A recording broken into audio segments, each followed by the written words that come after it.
Continuing with chapter 16 today. Again, we're talking about middle adulthood, the more the social and emotional changes at this point. Now, as you probably noticed, I don't really talk about a lot of the things the book does, about how downtrodden and victimized everybody is. The book does that enough, really, a little too much. Kind of buys into that mean world effect that I spoke of earlier, where we have this impression that the world is just kind of a worse place than it is. It just adds to stress, which is why I don't usually dwell on that a little bit, well, even nearly as much as the book does.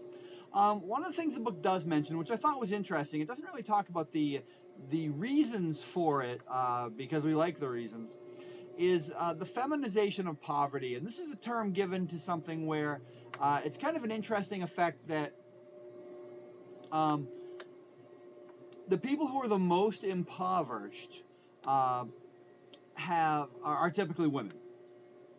Men have significantly less poverty than women.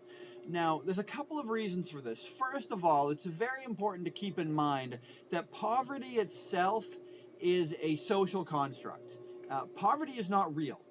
Um, any definition of poverty will simply talk about poverty as an agreed upon level of both money and material possessions that the society has kind of agreed upon that you should have. And if you're under poverty, you don't have this kind of subjective amount of money and stuff.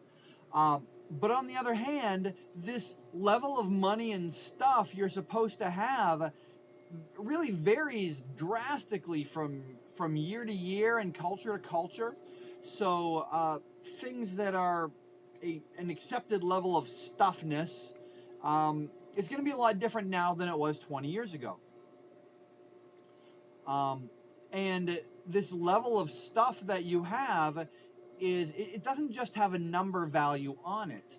It has it's a matter of how good you are with money. I mean, just as an example, food stamps. Food stamps are given to people who are considered to be in poverty in this country.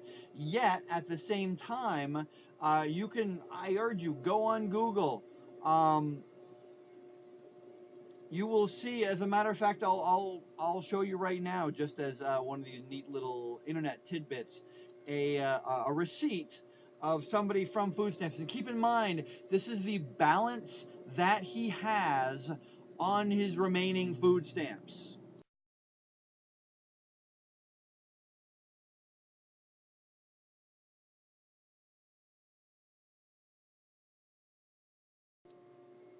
So keep in mind, these are two receipts from people who are in poverty and therefore entitled to government food stamps.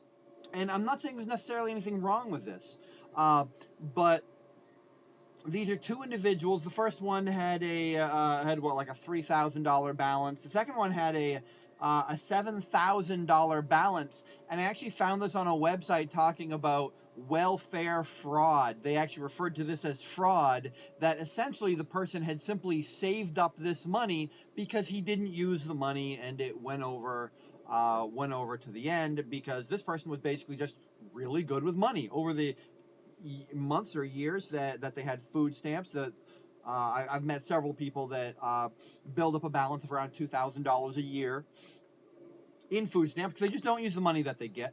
But because we consider it impoverished, we give like basically a lot of money. But how you use this money is a lot based on just how good you are with it. So the concept of poverty is a little.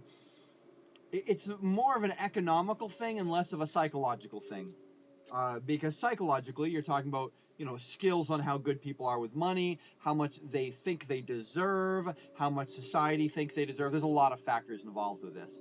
Um, but with all these details of poverty, you do have this feminization of poverty where you have a lot more females that are impoverished than males. And this actually has a lot of different reasons. First of all, females and males are kind of supposed to be paired up, kind of biologically, as we've went over evolution numerous times. But so with the feminization of poverty, we're clearly talking about a lot of single women who are impoverished more than single men. And this has a couple of reasons. First of all, there are more women than there are men. Women do have a majority in this country and always have. Just biologically, there are always going to be more females than there are males. Um, the other thing is that this is going to be an effect of basically single mothers. Single mothers have a very high likelihood of being impoverished. And the single motherhood trend is, and this is what they definitely don't mention in the book, is actually an artifact of two things that we all really seem to like. It just seems to have effects that we don't like. Nobody likes the idea that there's tons of single mothers now. We want to support them, but would rather they not have to be there. They're an effect of two things. The first one is permissive childbirth policies. And by all means, like I said, I'm not discouraging permissive childbirth policies, but the fact of the matter was, back in the 50s, back in the 40s, if a woman were unmarried and she were to get pregnant, this was incredibly shameful. She would immediately have to give the child up for adoption. They would hide her during pregnancy so her family wasn't shamed. I mean, we have much more permissive childbirth policies now. We're much more supportive of childbirth. And of course, this is going to have the negative effect of having a lot more single mothers out there. In addition, we have some incredibly rising divorce rates, which we went over a little bit last time. And most people like the idea of divorce rates. They support the idea of divorce. We just don't like the effects that this divorce has, which is a lot of single mothers and this feminization of poverty. Now, in middle adulthood here, again, we see a lot of the feminization of poverty because it has a lot to do with single motherhood, and this is the years where the kids are definitely in the house. But you're also talking about during this middle adulthood, the children are leaving the house at this point. And, we were talking between 40 and 60. So even if you had children relatively late, they're going to leave the house at some point during here. And so you're going to get a lot of effects. People talk about empty nest syndrome, blah, blah, blah. We won't get into that. What we will talk about is the social structure of children leaving the house at this point. And there's what we call kin keepers, and they gloss over it a little bit in the book, but I thought it was a very interesting social phenomenon where you get an entire family. Sometimes it's an extended family, sometijust a little bit, just a small family. And once the children leave the house, the family just disperses unless there is a kin keeper. And a kin keeper is someone who holds the family together. Often it's just through things like they have I was going to say Halloween, but that's an unusual family. Thanksgiving, maybe Christmas together. Honestly, one of the reasons why Easter, which is kind of more of a Catholic holiday than anything else, and I know Catholicism is very big in New England, but not really so much in the rest of the country. One of the reasons why Easter is such a big holiday is simply because it's an excuse to get the family together. Even though the religions themselves don't generally practice it, as much as say Catholicism would. It's been a while since the last holiday, and the kin keeper wants an excuse to get the family together. So they come in and they paint eggs and they talk about Easter bunnies laying eggs, that sort of stuff. So the kin keeper actually has a pretty vital role in the family, and without the kin keeper, the family doesn't actually see each other. Some of you may have seen this. If one of the kin keepers dies, let's say your grandmother is the kin keeper, you have your Christmas and your Thanksgiving over her house, and the whole family kind of congregates, and you have a big family dinner, and then she dies, and everybody's like, what are we going to do? Where are we going to go? And there can often be a few years, sometimes permanently, before another kin keeper steps into place and says, this is where we're doing it, we're going to be doing these things, and they kind of push people around and organize these things. Now, speaking of grandparents, this is the time when you really start to be a grandparent. Because again, even if you had your children fairly late, by the time you're 60, there's a pretty good likelihood you're going to be a grandparent now. Now, people really enjoy being a grandparent, more so than being a parent, actually. And the reason for this is there's a lot of things going around of why people like being a grandparent. Usually the thing that's said, which is a valid reason, by the way, it's just one of many valid reasons, is that they get time with the kids then they get to spoil them, they get to do whatever they want with the kids, and then they get to give the kids back and not deal with the stress of them. And this is true, this is a valid reason, but there are other kind of more important reasons that we need to talk about. First of all, being a parent has a lot of emotional and social needs that it fulfills. And being a grandparent fills those exact same needs. However, it then fulfills other needs as well, which is why it's so much more rewarding. So you have all the advantages of seeing your offspring grow, but keep in mind, evolution is not based on survival of the first person to have offspring. It's based on the survival of the first people to have offspring where their offspring has offspring. If your kids all die before they breed, your genetic line is going nowhere. So there's a lot of real evolutionary reasons why being a grandparent is very fulfilling. In addition, you have the desire to not have to let go of your family, and your children have moved out on their own, and now you have the advantage of not having to completely let your family go and have your entire life change. You get a lot of that nostalgia coming back, and on a very emotional level, being a parent is an extremely thankless job. Probably the most thankless job you'll ever get. And anybody who's had a job knows that every job is a thankless job, but none so much as being a parent. The kids never appreciate you. They never just sit down. I mean, we talked about assurances that you could give somebody. Your kid just never sits down and said, you know what? I think you're doing a really good job as a dad. How often did you say that to your parents? Never. We just don't do that. You start to do that more as a grandparent. Which we'll start to get in a little bit here, but your children really start to appreciate you as a grandparent because you're doing them a really big favor. You were never thanked for, making sure your child always had a roof over their heads or doing all these other things you were obligated to do as a parent. But now that you're willing to babysit and, give your kids some pretty well-needed time off, you're really appreciated. And, your job as a kin keeper is often appreciated, all these things. So it's a much more thankful job. Now, at these same times, the relationships with your children change a lot. Your children do start to really appreciate you. And they can even look back and realize that, you didn't suck so badly as a parent after all.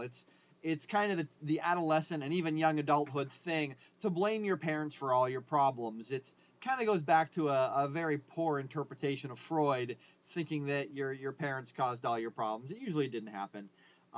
Typically speaking, they found that whether you have good parents or bad parents, unless the parents are really bad, but as long as your parents gave you your basic needs, a supportive environment, they actually cared about you and they gave you all your basic needs, you're going to be as happy as you're going to be based on your other things.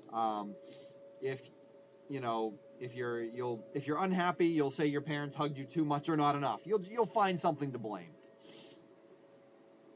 Now, so at this point, you're going to start to appreciate your parents a little bit more, possibly because you are a parent yourself, possibly just because you're not spending so much time with them all the time. And this gives you the distance to take a little bit more of an honest perspective on it. And having more distance puts less strain on the relationship. At the same time, sometimes you have to care for your parents. Some people just fall apart. Some people just have bad genetics. Other people drink or smoke themselves to death.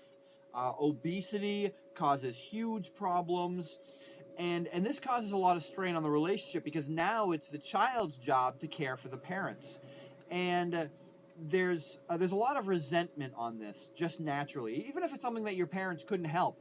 Let's say they're just dying of skin cancer. There's nothing they can do about it. They get lymphoma or something. You have your other jobs. You planned to have children usually.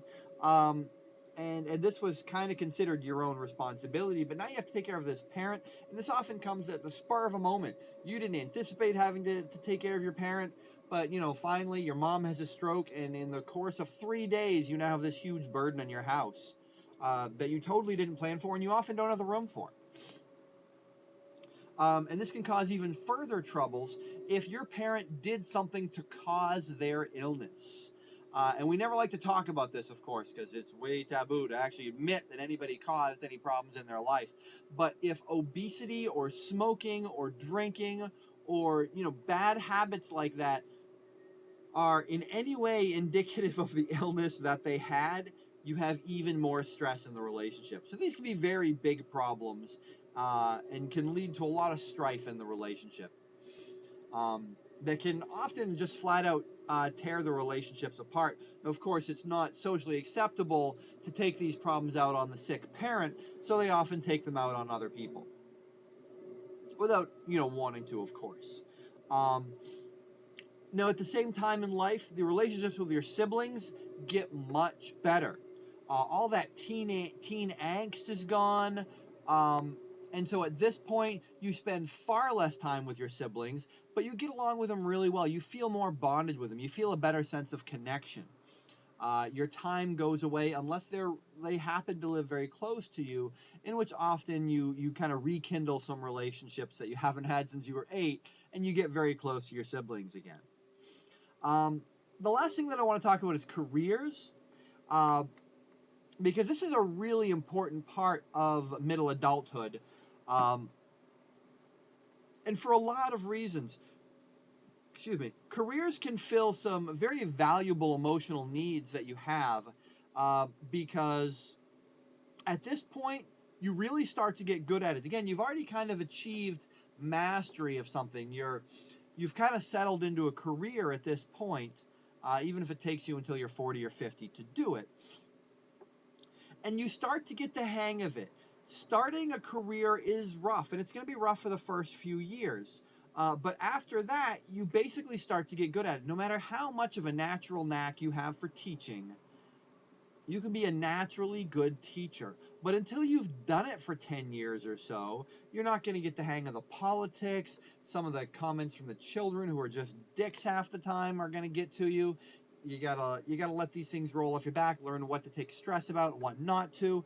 And these make a really big difference in the satisfaction you have with a career. You have a lot more power in your career. You're usually considered somewhat influential. When often power is just knowing how to do stuff or how to deal with stuff. And one thing they don't mention in the book at all, which I think is really just a crime, is that we find a workplace culture that we dig. And this doesn't necessarily just mean that we find a new line of work. Sometimes you do. This is why it takes until you're the age of 40 before you often find a career, because you try one thing, it doesn't work out, you try another thing. Often what you're looking for is a workplace culture or an organizational culture, because different workplaces really have totally different feels to them. And sometimes you can find these different cultures within your own line of work. Just as an example, my sister was about 40 before she found her current career. She was administrator of a nursing home, and it just wasn't the culture that she liked. I don't know whether or not she was good at it or bad at it, because I wasn't there, but she didn't really enjoy it. And she had a lot of problems and stresses with that. So she went back to school and became a nurse. And for the first, say, 6-7 months, she hated every second of her life. She absolutely hated her job. And so she thought, am I going to have to find a new career? Again, I just spent an extra 2 years going to college for this.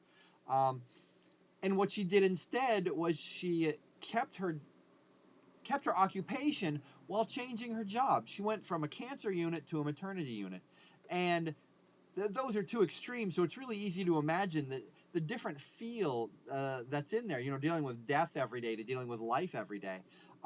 But it's a great example of how you can change the climate of your workplace just by making a very lateral move, not necessarily up or down. There's 4 different types of organizational cultures that I'll talk about. And these are from 2 researchers named Deal and Kennedy. And when they describe an organizational culture, the way they describe it is how the person, how like your supervisor would describe it, and that is, the quote is, well, this is the way we get things done around here. And I think that's very indicative of the realistic nature of this theory, which is why I like it so much. The way we get things done around here, because we get things done are in different places, and you can be as good as your job, but if you don't fit in that organizational culture, well, you're not going to be welcome very long. And these are all based around two features: whether the feedback you get in the job is rapid or slow, because sometimes you can do something and you won't know what the effect is of your actions for a long time, or sometimes it is immediate. And the other feature of this is whether it's high risk or low risk. Some jobs are relatively low risk. It doesn't matter if you mess up. It just doesn't, it's just not a big deal. And in other jobs, one mess up makes a huge deal. Just as an example, being a college professor, relatively low risk. I can have one of you students absolutely hate me, and I don't care in any way. There is no way it's going to affect me. Obviously, huge changes, it's not no risk. If I'm just a lousy professor, that's going to affect me. But if one or two people hate me, whatever. It doesn't make a big difference. As a matter of fact, you expect it. I expect my teaching style just isn't going to vibe with some people, and that's fine. I would recommend not taking another course of mine. I had a couple of professors myself that I just didn't dig, and so I just took somebody else's course instead. So the first organizational culture that we have is based on rapid feedback and high risk. This is called a tough guy or macho culture. So you have very fast feedback and high risk. Some of the examples of this are police. Again, very fast feedback. If they do something wrong, they know about it immediately. And fairly high risk. There are things at stake. Other people that are tough guy macho cultures are surgeons. Again, very rapid feedback. You cut the wrong thing, you know about it. And very high risk, people could actually die. Now, this leads to a very specific culture. It has a focus of the present. They don't think about the future. They don't think about the past. All they're considering every single time are the potential risks. And they start to become obsessed with the potential risks to the point where they can do their job badly. And that's all they talk about in their jobs, with their cultures. Their life becomes obsessed with the risks in their lives. The present risks, not the future risks. So you take a surgeon, for example. They'll worry about malpractice suits, and they'll even make organizational changes based on trying to avoid present risks while completely ignoring the insanely obvious future risks that they have. Just as an example, when my second child was born, my first child was born through C-section. There wasn't anything wrong with the delivery or the mother. But the kid just wouldn't lay still, and he basically clawed his way through the amniotic sac. Again, no damage to the mother, but the water broke, and the kid wasn't in the right spot, so they had to do a C-section. It's a simple procedure. And then we moved, and my second child, they refused to do a natural birth because there was a C-section done the first time. And I said, well, I've actually checked the statistics. And the chance of a birth going badly is very small, and when there is a problem, it's just hemorrhaging. As long as you're in a hospital, it's really no big deal. But they were so worried about the immediate risks of, not to the mother, but to their own malpractice insurance, that they were ignoring the fact that the long-term risks of doing multiple C-sections on somebody are much worse than the relatively improbable chances of having hemorrhaging during the pregnancy itself. And this is just how hospitals operate. They do not take long-term health risks into consideration, only the short-term ones. This is because of this tough guy macho focus. Now, the next one that I'll talk about is also rapid feedback. You're going to know if you messed up right off the bat, but it's a very low risk. And this is called the work hard, play hard culture. Now, low risk, you would think, would mean that there's not much stress in the workplace. But that's not the case, because people will find stress where they want to find stress. They really will. So they will find something else to stress out about. And in fact, they'll be given a different type of work to give them more stress. The best example of a work hard, play hard culture is a restaurant. If anybody's ever worked in a restaurant, you'll notice this. It's very low risk. Any one mistake you make is completely negligible. But at the same time, there's very rapid feedback. If you mess up, you'll know immediately. The customer's only there a half hour. How much delay can there be? So the thing that they find stressful here is the amount of work. Since the individual jobs that they do, I mean, the individual job of a waitress is effortless.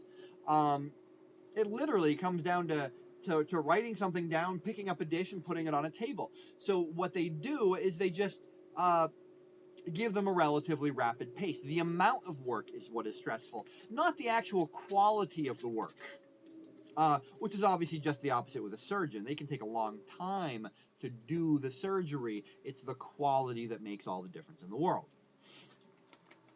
And it's called work hard, play hard, because this kind of generates a culture where people don't necessarily care about the quality of the work. I mean, they do to a point. You have to a point. But it's mostly about rapidity, doing things fast, doing it well enough. If you take too long and do it perfect, you're not going to be able to get your work done. So you work really hard. It's kind of exhausting work because of the pace. And then when you're done work, you typically go out and party.